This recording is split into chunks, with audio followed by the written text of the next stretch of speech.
Good evening, everyone. Let's have a real conversation about the anatomy of a lasting union.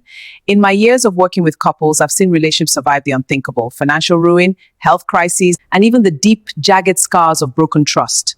But there is a fundamental truth we often overlook. Love is remarkably resilient to mistakes, but it is incredibly allergic to disrespect. We have to start by acknowledging that a marriage is a collision of two imperfect humans.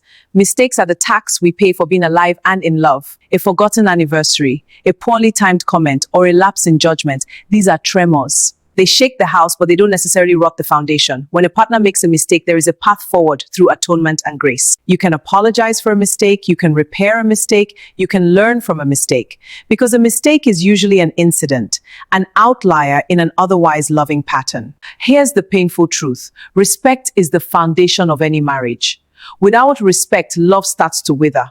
Mistakes can be forgiven, but disrespect has a way of chipping away at the soul of a relationship. It's one of those things that doesn't fade over time. It's like a wound that keeps reopening, no matter how much you try to close it. It leaves scars, deep, painful scars that can take a lifetime to heal, if they heal at all.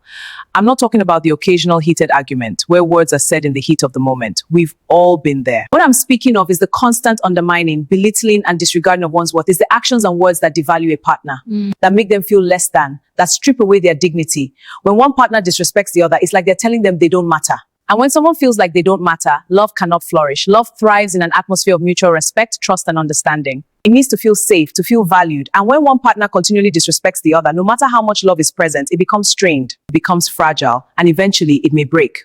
Love can only take so much disrespect before it loses its will to fight. So I ask you to reflect on your relationship. Ask yourselves, are we truly respecting each other? Are we showing love through our words and actions? Or are we inadvertently tearing each other down? Are we forgiving each other's mistakes, or are we holding on to them with bitterness? If love is to survive in the long term, it must be built on respect. So take your time to listen, speak kindly, validate each other's feelings. No matter how big the mistake, as long as respect remains intact, love can find a way to heal.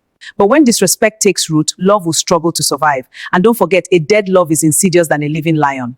Disrespect is a slow-acting acid. It eats away at the safety of the relationship. You see, love can live in a house that's messy, but it cannot breathe in a house where it is being belittled. When you disrespect your partner, you aren't just hurting their feelings, you are dismantling their dignity. And once a person feels small in your eyes, they will eventually stop trying to be big in your life. Love can weather the storms of our failures, but it will wither under the cold frost of contempt. Let us choose to be people who offer grace. We don't just want to be loved, we all want to be valued, wanted, and respected as an individual and as a partner in marriage.